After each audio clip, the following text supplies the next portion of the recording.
The Terrifying Curse of Tibido and Son's Funeral Home. True scary story of the haunted house. Imagine this.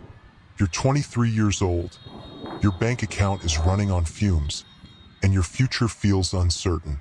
Then, out of nowhere, a job offer appears. Working the night shift at a funeral home in a small, eerie town in Louisiana. The pay is better than anything else available, so you take it without a second thought. But what you don't know is that some doors should never be opened, and some places should never be entered.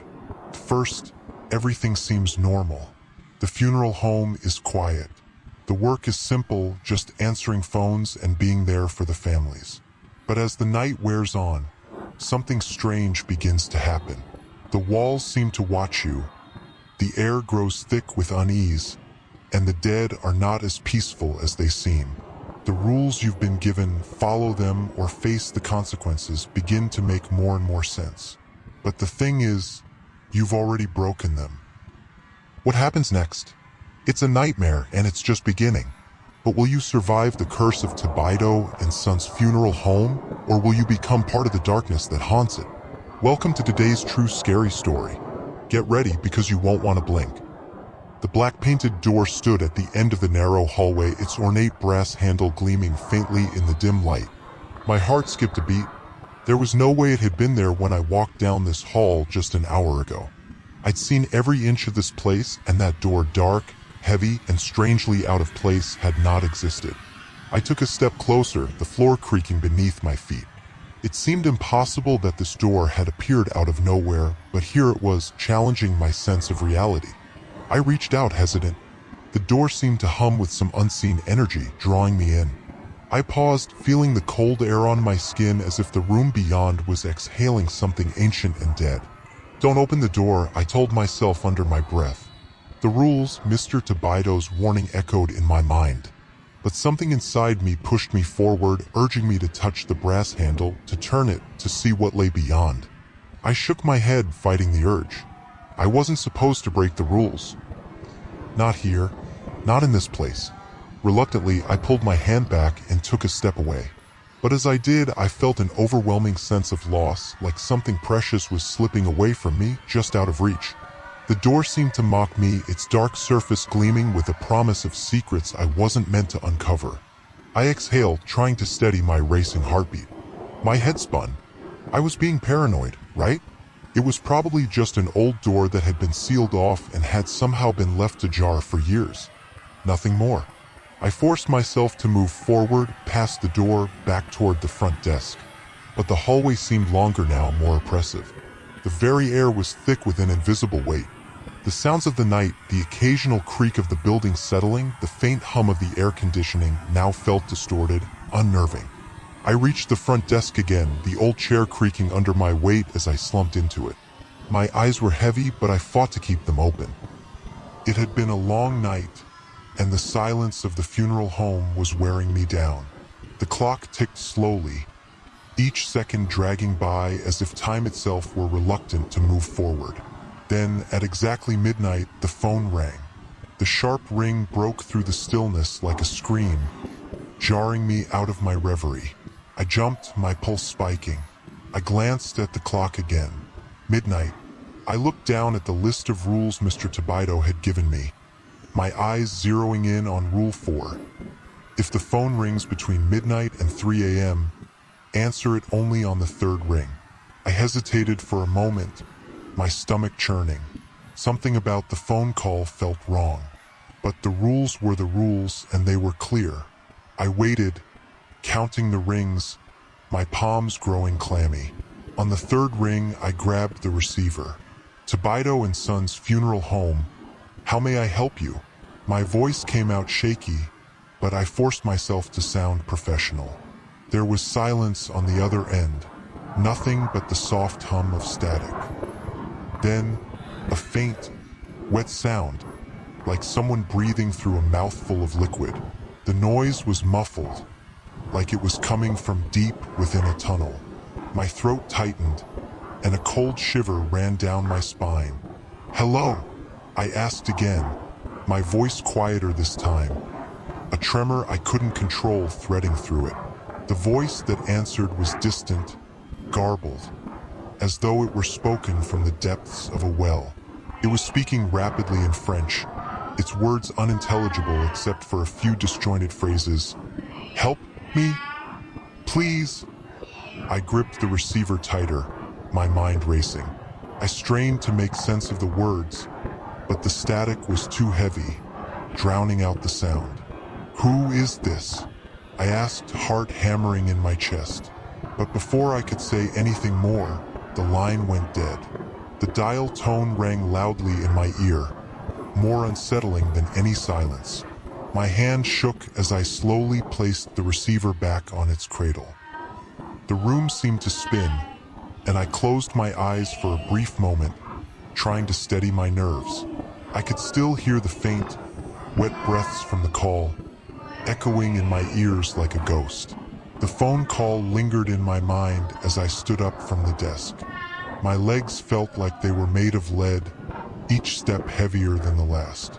I needed to shake it off, to focus on something else, anything else. I decided to walk through the funeral home again, hoping the motion would clear my head. I moved down the long hallway, passing the viewing rooms, their heavy mahogany caskets sitting like silent sentinels.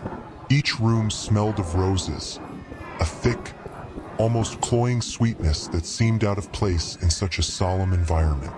The lights flickered overhead as I passed, casting odd shadows on the walls. There was a door ahead, the preparation room door. I paused, hearing something faint on the other side. At first, I thought it was the hum of the air conditioning or the faint creak of the building. But no, it was more like whispering. I couldn't make out the words, but the sound was unmistakable. Muffled voices speaking in a language I couldn't understand. It sent a jolt of unease through me. I told myself to keep walking. I shouldn't open the door. The rules were clear: do not open the preparation room door after 10 p.m. I moved forward, forcing myself to ignore the soft, insistent whispering. It felt as if something was trying to pull me toward that door, to open it and see what lay inside. The air in the hallway seemed to grow colder, heavier. A shiver crawled down my spine, and my breath came in shallow gasps. I made it to the hallway between the two viewing rooms, and that's when I saw it. The door. The black-painted door. It wasn't there before. I was sure of it. It stood at the far end of the hallway, framed by shadows, its brass handle gleaming faintly in the dim light. A chill ran through me as I stood frozen, staring at it. I could feel my pulse quicken as I approached. The door seemed to hum with a quiet, almost imperceptible vibration, and for a moment, I wondered if I had imagined it all. Maybe I was just tired. Maybe my mind was playing tricks on me. But the door was still there. It was real. It wasn't just the door that disturbed me. It was the feeling of something behind it. Something waiting. I reached out, fingers trembling. I wanted to touch the handle to see if I could open it. But something stopped me. I pulled my hand back. The door was wrong. Everything about it felt wrong. I turned away quickly, not trusting myself to look back. I tried to shake off the creeping dread that wrapped around me like a suffocating fog. I told myself it was just stress. The late hours, the eerie silence of the funeral home, the cold that seemed to come from nowhere. But deep down, I knew that this wasn't just the product of an overactive imagination. Something was wrong here, something far darker than I had anticipated. I just couldn't put my finger on it yet. As I moved through the hallways, the feeling of being watched never let up. It was as if the walls themselves were alive, breathing, waiting. Every corner I turned, I caught a glimpse of movement, just a shadow, a flicker in the periphery of my vision. I'd stop, stare into the darkness, but nothing. The stillness of the house was unnerving, yet there was something else. An undercurrent of malice, like the house itself was holding its breath, waiting for something or someone. The temperature dropped again. I felt the chill before I even glanced at the thermostat, but when I did, my stomach twisted. The needle hovered at 45 degrees Fahrenheit. No matter how many times I adjusted the dial, the air kept growing colder, the building exhaling its icy breath into the hall. The thermostat was stuck, broken, maybe. Or was it something worse? The humming air conditioner groaned beneath the weight of an unseen pressure, and I realized that I could hear the house breathing. With each passing minute, I felt the distance between me and the real world growing wider. The funeral home was becoming something else, something that felt less like a building and more like a living thing. The walls were thick with the scent of death, and I could almost hear the faint whispers of those who had passed, trapped in some strange limbo. I hadn't even noticed the knocking at first. It came softly, almost a whisper against the stillness. But then it came again, louder this time, more urgent. The sound echoed through the hallway, deep and resonant, as if the walls themselves were trembling at the request. It came from the preparation room. I stood frozen in place, my heart thundering in my chest. The rules. The damn rules Mr. Tibido had drilled into me played on a loop in my mind. Do not open the door after 10 p.m., the paper had said. The message was clear, no exceptions. And yet, there it was, the knock, persistent as if something or someone on the other side was desperately trying to reach me. I took a step forward, drawn to it. A surge of adrenaline spiked in my veins. Was it one of the bodies in the preparation room, trying to communicate? Or was it something far worse, something the rules had warned me about? The knocking came again, more insistent this time, and with it came a sudden wave of cold, like the very air around me had solidified. My breath caught in my throat. The cold seeped into my bones, and I swore I could hear faint whispers coming from behind the door, though I couldn't make out the words. The temptation to open it clawed at me, gnawing at my insides. What if someone is trapped in there? What if they need help? But no, something held me back. The rules. I had no choice but to ignore the voice inside me telling me to open it. I took a step back, forcing myself to turn and walk away, my legs feeling like lead. The knocking continued, but I didn't stop. Couldn't. I had to keep moving.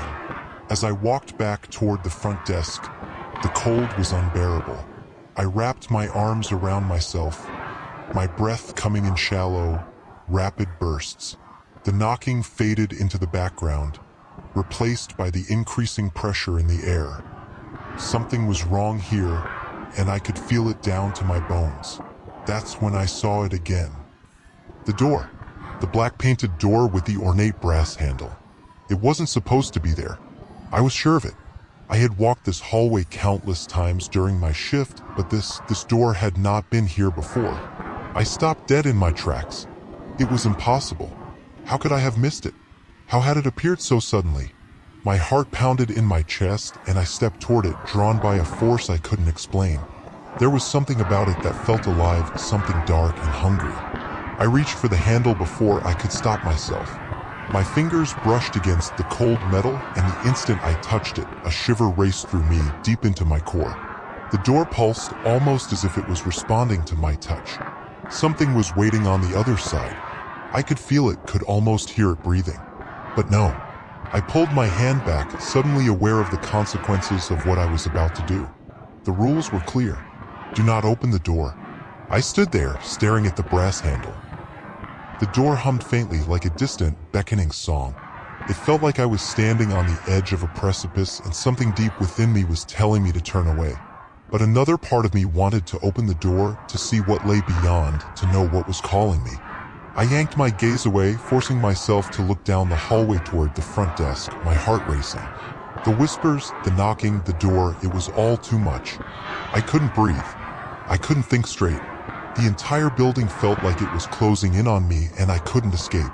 I didn't have time to think. Just as I reached the front desk, the phone rang again. The shrill sound cut through the air, and I jumped, my pulse spiking. Again? The call had come sooner than expected. I picked up the receiver, my hand shaking uncontrollably. Tibido and Son's funeral home, how may I help you? My voice cracked, but I did my best to sound calm, professional. There was a long pause. At first, I thought the line was dead, but then, through the static, I heard it. A rasping, labored breath. Someone or something was on the other end of the line, but it didn't sound human. It was wet, gurgling, like the voice was being dragged from the depths of water. Help me, the voice wheezed. The words were strained, desperate, and barely audible. I leaned in closer, heart hammering in my chest. Who is this? I asked, barely able to keep my voice steady.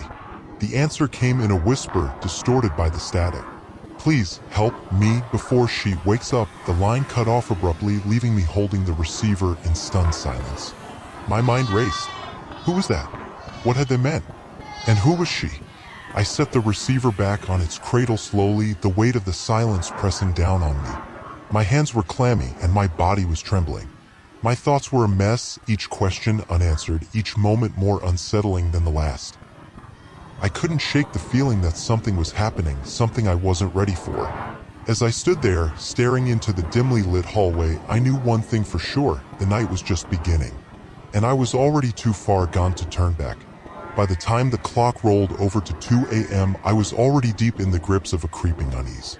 The hours were slipping by, blurring together in a haze of oppressive stillness, and with each passing minute, the weight of the funeral home's presence seemed to grow heavier, more tangible. It wasn't just the thick, suffocating silence of the place, it was something else, something ancient, something malevolent. The air itself felt alive, swirling with unseen forces that seemed to inch closer, pressing in on me from every corner. I couldn't see it, but I could feel it, like 1,000 unseen eyes watching me from the shadows. I glanced at the thermostat again, a futile gesture I'd been making every hour for the past few hours, hoping the cold would retreat, hoping the house would relent. But no, it had dropped even further, now reading a bone-chilling 45 degrees Fahrenheit. The sudden drop in temperature sent a shock wave of ice through my veins, and I could feel goosebumps prickling up my arms and neck. My breath puffed out in the cold, visible in the dim light of the room, as if the building itself was exhaling something ancient and dead from within its walls. I fumbled with the thermostat, my hands trembling as I reset it, but nothing changed. The cold seeped deeper into my bones, filling me with an unbearable chill. It was as though the building was alive, breathing, and I was nothing more than a guest in its haunted, icy embrace. I tried to shake off the discomfort and focused on my task. Maybe it was exhaustion, maybe the oppressive atmosphere was starting to affect my mind. I tried to distract myself, but then I heard it, a faint, melodic sound. At first, it was so subtle, so distant, that I thought it was a trick of my imagination, perhaps the wind whistling through the cracks in the old building.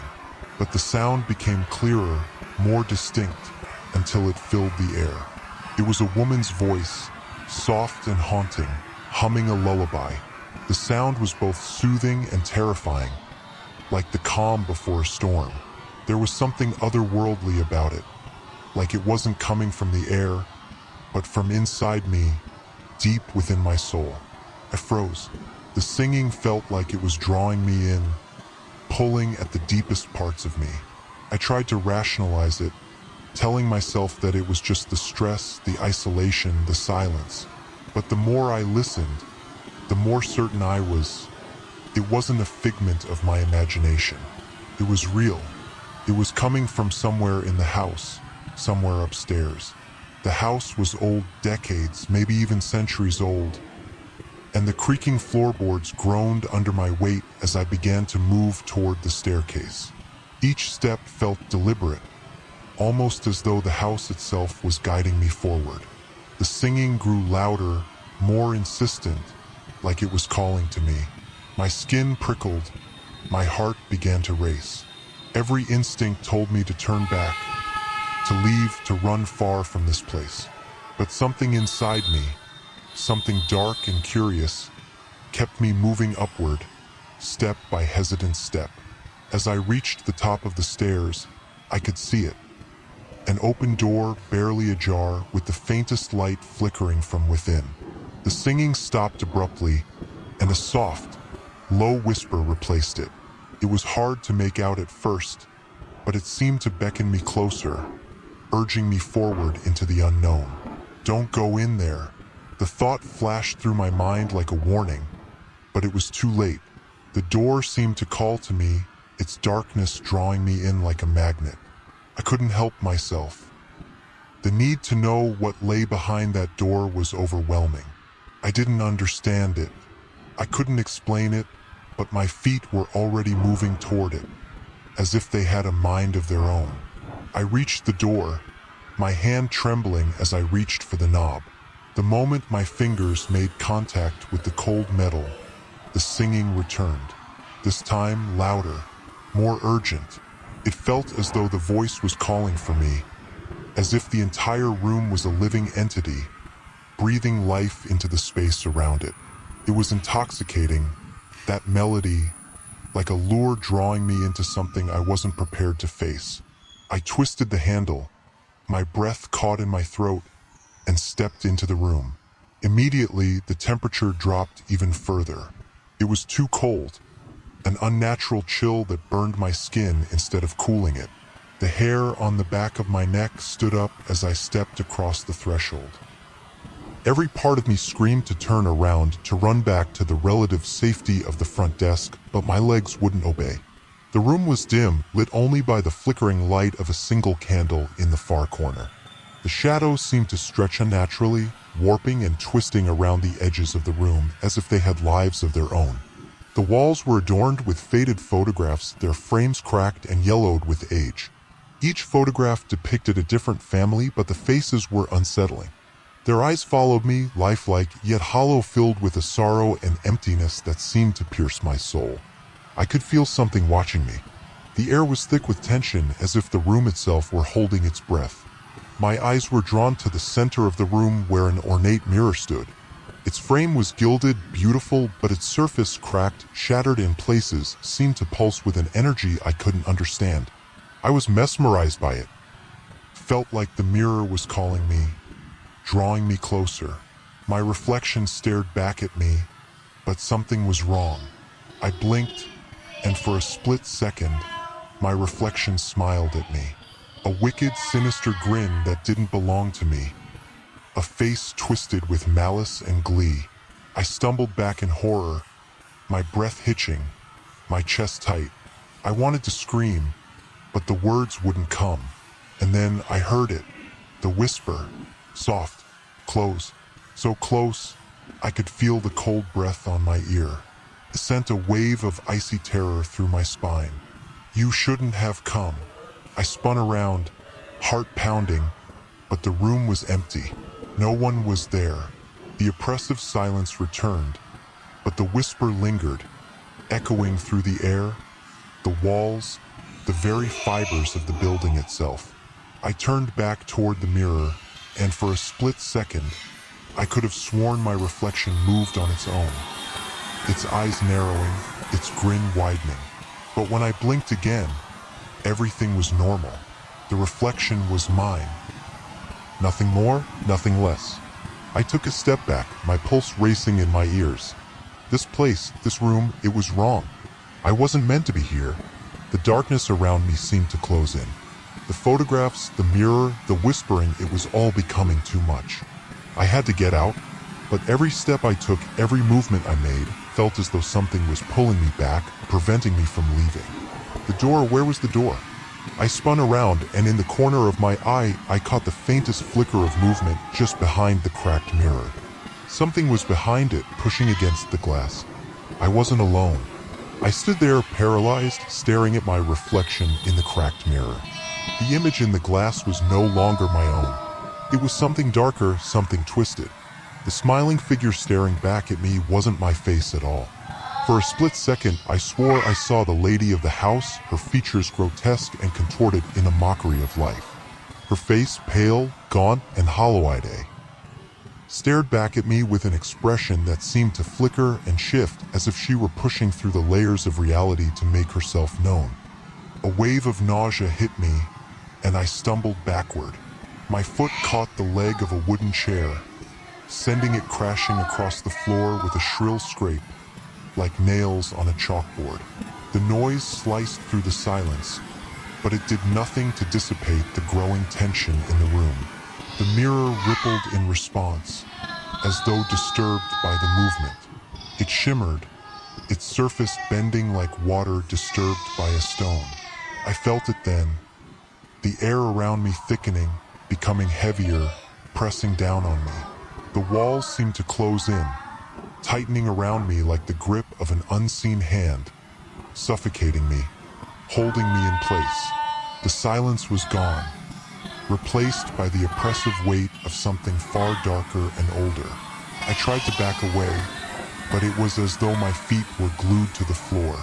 The room seemed to spin, and I couldn't tell if it was the result of fear or something far more sinister. My breath became shallow, quick, as the room grew colder still. And then, just as I thought I might lose control completely, I saw it. A flicker in the shadows. A movement that didn't belong. She appeared before me in an instant. The lady of the house. She glided into the room, her form almost ethereal, like she was floating instead of walking. The dim light from the flickering candle in the corner illuminated her tattered white gown, which billowed around her as if caught by a wind that didn't exist. Her long, dark hair framed her face, which was gaunt and hollow, her skin deathly pale. But it was her eyes, those dark, empty pits, that captured my attention. They were like the abyss, cold and dead, staring into me with a malice so intense that it felt as if she could see into the deepest, darkest parts of my soul. Her gaze burned with a malevolent force, and I couldn't tear my eyes away from hers. A chill crawled up my spine. The room felt like it was tilting, and my heart thudded in my chest. I wanted to scream, to run, to do anything to escape the suffocating presence of the lady. But my body wouldn't move. My legs felt like lead, my arms heavy at my sides. I was trapped in her gaze, unable to break free. "You shouldn't be here," she whispered, her voice soft, almost too soft. But there was an edge to it, a venomous undertone that sent a jolt of terror straight through my chest. The words seemed to crawl beneath my skin, burrowing into my brain. They belonged here, in this house, just as much as she did. I opened my mouth to speak, to ask who she was, why she was here, but no words came. The sound seemed to be stolen from me, trapped in my throat. My voice felt thick, like it had been drowned in the cold air of the room. Her eyes glinted with amusement at my silence, but it was a cruel amusement. The smile that stretched across her lips was thin and sharp, like a blade slicing through the air. "You broke the rules," she hissed, her voice growing lower, more dangerous. The words were laced with contempt, dripping with malice.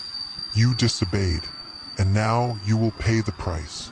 The weight of her presence grew, and the room seemed to pulse around me, its walls bending as though they were alive, watching me, closing in on me. I could feel the floor beneath me trembling, as though the very foundation of the house was shifting, preparing to swallow me whole. I wanted to move. I wanted to run. But the more I tried, the more the air seemed to thicken, pressed against my chest, my lungs. I felt like I was suffocating. And then, in a sudden, violent flash, everything changed. I blinked. It happened in an instant. Everything shifted. The cold, the suffocating air, the oppressive weight pressing down on me. All of it disappeared in a flash. I was standing alone in the room, gasping for air, drenched in sweat. My reflection in the cracked mirror had returned to normal, just my terrified face staring back at me. The lady of the house was gone. My legs buckled beneath me. The world spun, and I collapsed to the floor, my heart pounding in my chest, my breath coming in ragged gasps. I scrambled backward, trying to push myself away from the mirror, away from the dark energy that seemed to cling to every inch of this room. But it was useless. The silence had returned, only this time it felt suffocating, like it was closing in on me from all sides. The house was alive. I could feel it, the energy thrumming beneath my feet, wrapping around me like a tightening noose. It was watching me, waiting for me to make my next move. I pressed my hands to my face, trying to steady my breath, but it didn't help. The air was thick, almost too thick to breathe. The shadows seemed to shift, like they were alive, moving, curling in on themselves as though they were aware of me. My heart raced in my chest, but there was nowhere to run. The lady of the house had made her appearance, and I had no idea what she wanted from me, what she expected me to do. But one thing was clear, this was far from over. I forced myself to stand, my knees wobbling beneath me. I turned my back to the mirror, unwilling to look at it again, unwilling to see her face reflected in the glass. The air felt colder now, more oppressive. Every creak of the floorboards, every slight shift in the house felt like it was alive, moving around me. I couldn't stay in this room. I had to leave, but where could I go? The funeral home, this place had a way of trapping you, ensnaring you in its web, making it impossible to escape. As I stumbled toward the door, I felt something brush against my shoulder, light, like a whisper, but enough to make me freeze in place. I whipped around, but there was nothing there, nothing but the empty, shadowed room. I was alone, or so I thought. I glanced over my shoulder, back toward the cracked mirror. For a moment, I could have sworn I saw her, just behind me in the reflection. But when I turned around, there was nothing. The house was silent again, but the silence I knew was far from comforting. It was waiting, watching. It was waiting for me to make a mistake, to slip. And I knew deep down that I had already made one. There was no escape. No matter how hard I tried to will myself free from the suffocating grip of this place, the more the funeral home seemed to pull me deeper into its cold, suffocating heart. The doors, the mirrors, the knocking, everything in this house was part of the curse that bound it. I had thought the place was just a funeral home, a place where the dead were laid to rest. But now I knew it wasn't that simple. The Tibido family had made a pact, something far darker, more twisted than I could have ever imagined. This place wasn't just for the dead. It was a prison for them, a cage where the spirits of the damned were held alive by ancient, forbidden rituals. The house had become a mausoleum for these restless souls, and I was trapped inside. The spirits, bound by the curse, lingered in the walls and shadows. Their presence was everywhere, thick in the air, always watching me with unseen eyes, always waiting for something I couldn't comprehend. I could hear them too, the whispers. They were faint at first, almost like an echo on the edges of my consciousness. But as time passed, they grew louder, closer, until I couldn't ignore them anymore. They were the voices of the lost, the victims of the Tibido family's dark dealings. I could hear their cries, their mournful pleas for release, gnawing at my sanity. Help me. Please, get me out. The voices came from everywhere, from beneath the floorboards, from within the walls, from the very air around me. They were trapped in the house, just like me, bound by the curse. And they weren't the only ones. The lady of the house, she wasn't the only one I had to fear. There were others, just as hungry for my soul. There were other spirits, other forces lingering in the shadows. The more I listened, the more I realized they were not just watching. They were waiting, just like the lady. Waiting for me to slip up. Waiting for me to break.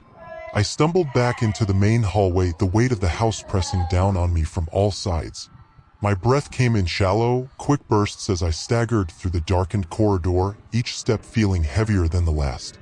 The air was thick, thicker than it had ever been before, smothering me, choking me. I needed to escape. I needed to get out, but the house had its hold on me now. The walls were closing in, the shadows were growing longer, and every corner seemed to hide something that wasn't quite human. I had no choice but to move forward, to find a way out, even though I knew deep down there was no way to escape. The house had made sure of that. Then the phone rang. Its shrill, piercing sound cut through the silence like a blade. It was as if the house had been waiting for me to reach this point. The ringing was a reminder, you're still here, it seemed to say. There's no leaving now. I hesitated, my fingers hovering over the receiver. The rules echoed in my mind. Answer the phone on the third ring. I wanted to ignore it. I wanted to leave it to ring itself out, to pretend that this place wasn't holding me hostage. But I knew what would happen if I didn't answer. The rules were there for a reason, and I couldn't afford to break them now. I picked up the receiver, my hands shaking uncontrollably as I pressed it to my ear. Tibido and Son's funeral home. How may I help you? My voice was a hollow whisper, barely audible to my own ears. I didn't even sound like myself anymore. The line crackled, filled with static, before a voice came through. It was faint, distorted, but unmistakably familiar. My heart skipped a beat as I recognized it. The voice from the first call. Help me? The voice rasped, low and hoarse, coated in sorrow and desperation. The words scraped against my mind, drawing a shiver of fear down my spine. She's here. She's coming for you. Before I could respond, the line went dead, leaving me with nothing but the deafening silence. The weight of those words, "She's coming for you," hung in the air like a storm cloud, heavy and suffocating. I dropped the receiver, my hand trembling, and stumbled back from the desk. My mind felt like it was coming apart at the seams. The walls, the voices, the oppressive cold. Everything in this house was designed to drive me mad. I had broken the rules. I had stayed too long. And now, whatever had been watching me, whatever had been waiting for me, was coming. It was no longer a question of if it would find me, but when. The realization hit me like a punch to the gut. I was already caught in its web, and there was no escaping now. The doors, the walls, the mirrors, they were all part of the house's curse. They were alive, twisting, turning against me, locking me inside with the darkness that had taken root in this place. I could feel it pressing in on me, suffocating me with each passing moment. The house was hungry, and I was its prey. I staggered down the hallway, my head spinning, my heart racing in my chest. The walls seemed to shift around me, warping and bending in ways they shouldn't. The whispering voices were louder now, their cries blending together into a single, maddening chorus. It was as if the entire house had come alive, its walls pulsing with the energy of the restless spirits trapped within. I turned a corner, desperate for some kind of escape, and that's when I saw it, the door. The black-painted door. The one that had appeared earlier. It was standing wide open now. I should have kept walking. I should have turned around and ran back to the front desk, barricading myself inside and hoping the night would pass quickly. But I couldn't. The door was calling me, its open frame a promise, a pull that I couldn't resist. I stepped forward, compelled by something beyond my control. Each step felt heavier, as if the house itself were dragging me closer to that door. The whispers grew louder, more insistent. The cold was unbearable now, numbing my skin, freezing my thoughts. My breath came in visible puffs, each one more labored than the last. I reached for the door, my hand trembling as I gripped the cold brass handle. The house seemed to hold its breath as I twisted the knob and pushed the door open. But there was no turning back now. Whatever awaited me on the other side was the only way forward, and I was already too far gone to stop. The words Mrs. Camo had spoken to me rang in my ears like a cursed mantra, echoing louder with each passing second. The Tibido family made a bargain long ago. They traded their souls for power. The dead are kept here, bound to this place. And the lady, she feeds on the souls of the living. Don't break the rules. Don't let her get you. I had already broken the rules. Every single one of them. Each time my curiosity had nudged me closer to the forbidden parts of this place. Each time I had stepped over the line, I had sealed my fate. Now, I could feel the weight of my disobedience pressing down on me. The lady of the house was coming for me. I wasn't sure how long I had been standing there, staring at the door, but I had to get out. I need to leave. Now, I stumbled toward the back door, my hands shaking violently, my breath shallow and ragged in the frigid air that hung in the hall like an oppressive fog. The door, once a simple exit, was now an obstacle, a barrier that felt as if it was woven into the fabric of the house itself. My palms were slick with sweat as I yanked on the handle, but the door wouldn't budge. It wouldn't even creak.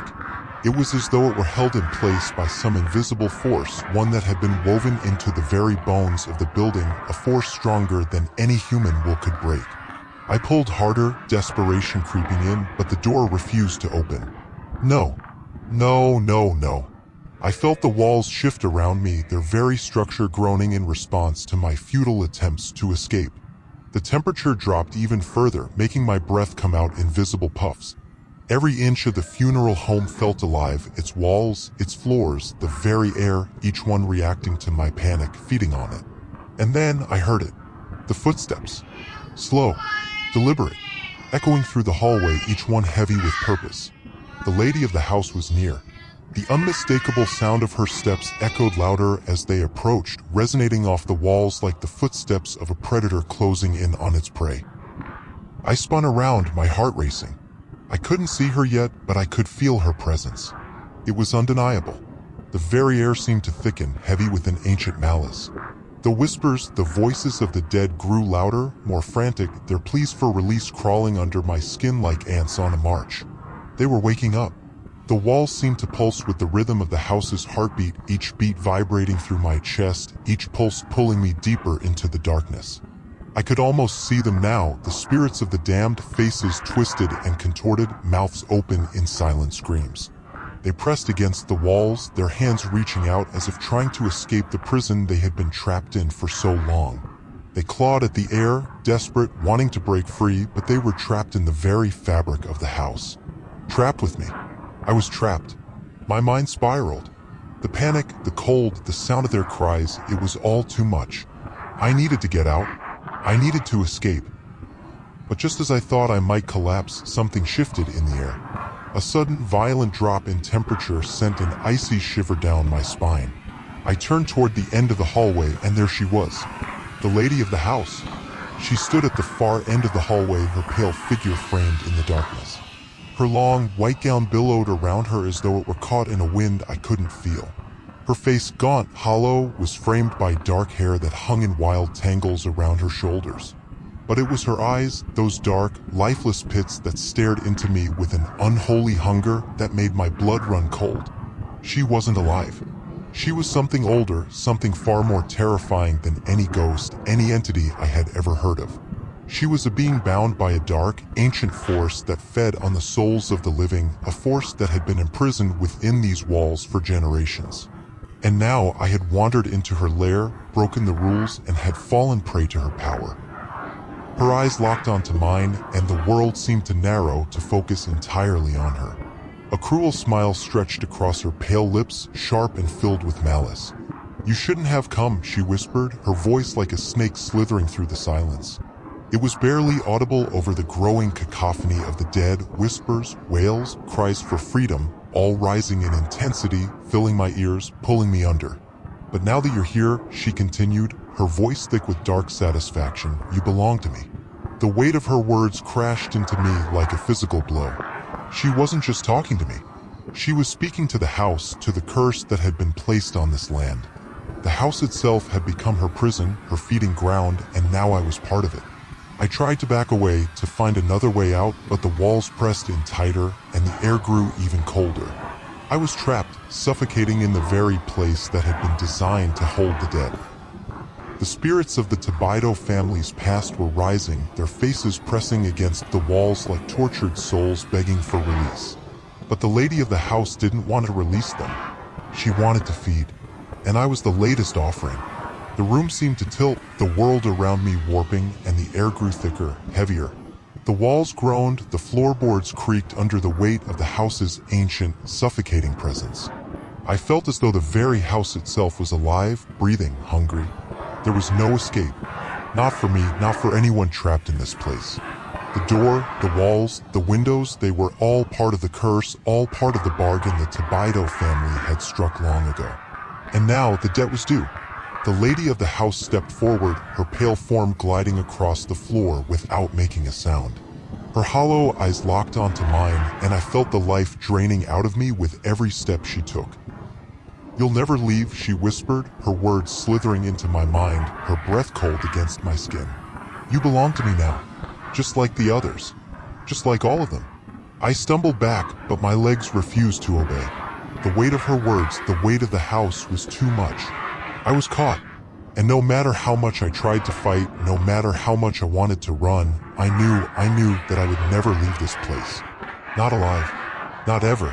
In the cold, suffocating silence of the funeral home, I stood paralyzed, my heart hammering in my chest. The lady of the house, her eyes cold and dead, stared at me, the full weight of her presence pressing down on me like an unrelenting force. I could feel the power of this place, the ancient curse that had bound me to it, wrapping around me tighter and tighter with every passing second. The walls, the floors, the mirrors, they were all part of it. They were the prison that held me, the prison that held the dead. And now I had become part of that prison. The weight of the house, of the curse, was crushing me. I could feel it in every inch of my skin, in every breath I took. But in that moment, I realized something horrifying yet oddly liberating. I had a choice. I could face her, confront the terror that had been stalking me through this nightmare. I could defy the curse, fight for my freedom, and take a stand. But I knew that there was no escaping her. The house had already claimed me.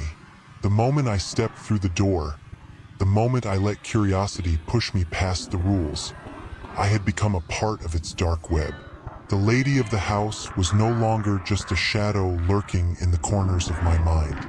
She was the embodiment of the house itself, of everything twisted and evil that had been created here. She was the keeper of the souls, the one who fed on the living. She would never let me go. No matter what I did, no matter how hard I tried, I was just another soul trapped in the dark, and I could feel it deep in my bones. I turned to face her. My legs felt heavy, like they were made of stone, but I forced myself to stand tall, to look her in the eye. My breath was shallow, my hands trembling, but my voice was steady. "I'm not going to be your prisoner," I said, my words shaky but full of defiance. It was all I had left. I had nothing else to lose. The lady of the house's smile twisted, her lips curling into something grotesque, something wicked. Her eyes flared with fury, the kind of fury that only centuries of rage could cultivate. She took a step forward, and the temperature in the room dropped even further. Felt like the very air had turned to ice. "It's too late for that," she hissed, her voice low and dripping with malice. "You've already broken the rules. You've already chosen." My chest tightened as her words sank in. She was right. I had already chosen. I had stepped too far into this place, broken too many rules, and now there was no turning back. The house, the curse, it had already begun to claim me. I was already lost. But as she took another step toward me, the weight of her presence growing, I realized something else. I didn't have to accept this. I didn't have to give in.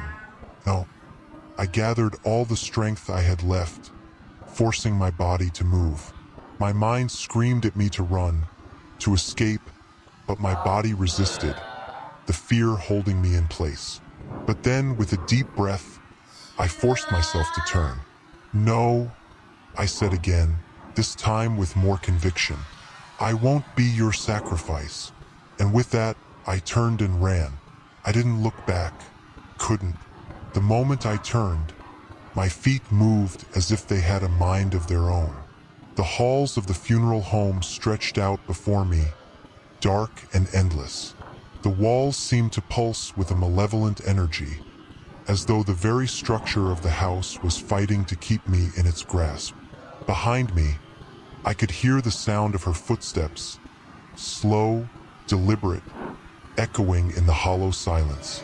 She wasn't far behind. I could feel it, the weight of her presence pressing on my back, her gaze burning into me even though I didn't dare look. The hallways seemed to shift as I ran, the doors opening and closing on their own. Some doors led to empty rooms, some to darkened corridors that twisted into themselves as if the house itself were playing tricks on me, confusing me, trying to trap me further. Every step I took seemed to echo through the emptiness, each sound a reminder that I was not alone. The whispers of the dead followed me, too, their voices growing louder with each turn, pleading, begging, as if they were trying to warn me or guide me, but I couldn't stop. I couldn't let them pull me in. The door. I have to get to the door. My eyes scanned the hallway ahead of me, searching desperately for the way out. I didn't know where I was going anymore. I didn't know if there even was an exit, but I had to keep moving. I had to keep running. The walls seemed to grow closer, the space constricting around me as if the house itself was shrinking, trying to keep me in.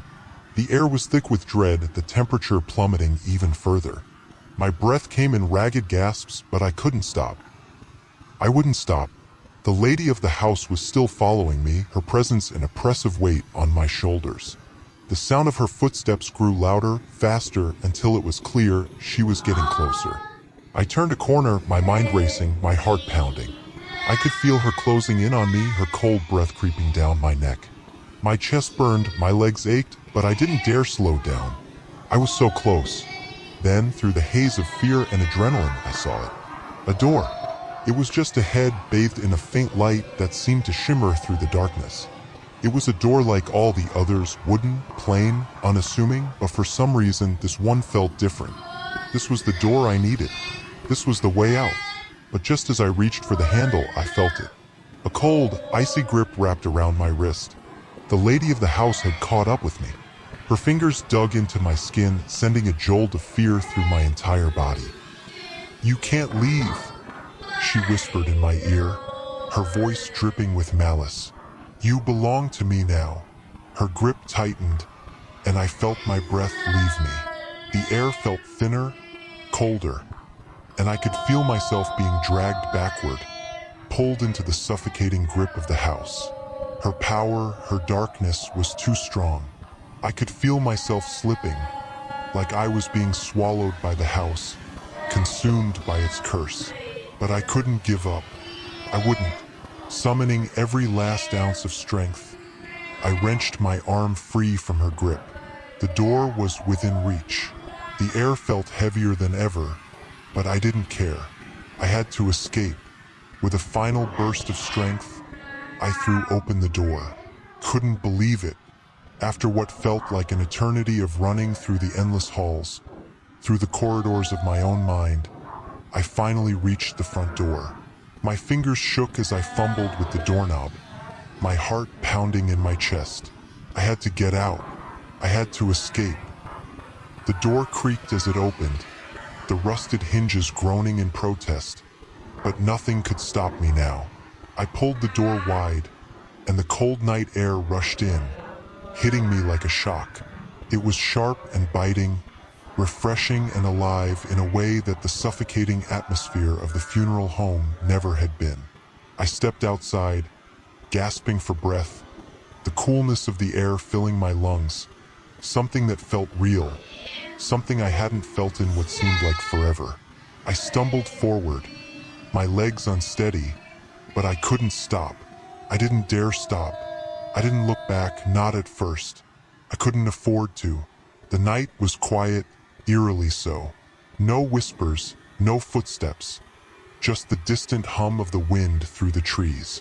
I felt a fleeting sense of relief, as if the nightmare had finally ended. But I couldn't shake the feeling in my gut, the unease, the knowing. I hesitated, turning my head, just for a moment. And that's when I saw it. The funeral home, once dark and looming, imposing in its terrifying presence, was gone. Just gone. The building, the grounds, everything vanished, as though it had never existed at all. The street in front of me was empty, the road stretching into the quiet night. There was nothing left of Tibido and Son's funeral home, nothing except a deep, empty silence. I blinked, rubbed my eyes, thinking it was some trick of the mind, some haze caused by exhaustion. But when I looked again, the space where the building had stood was empty. It wasn't a trick. It was gone.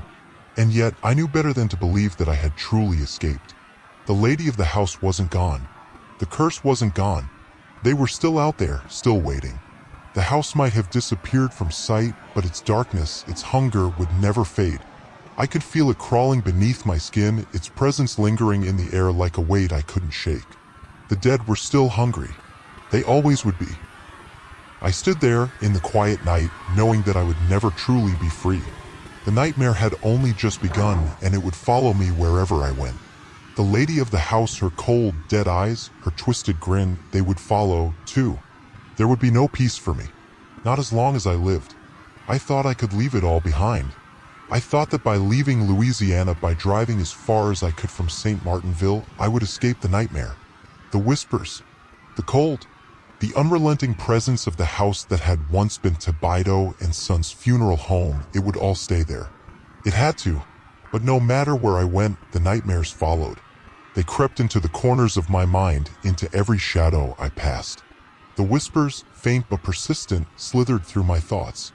The eyes, those cold, hollow eyes of the lady of the house followed me everywhere I went, always watching, always waiting for the moment I would slip, for the moment I would make a mistake. I've tried to forget.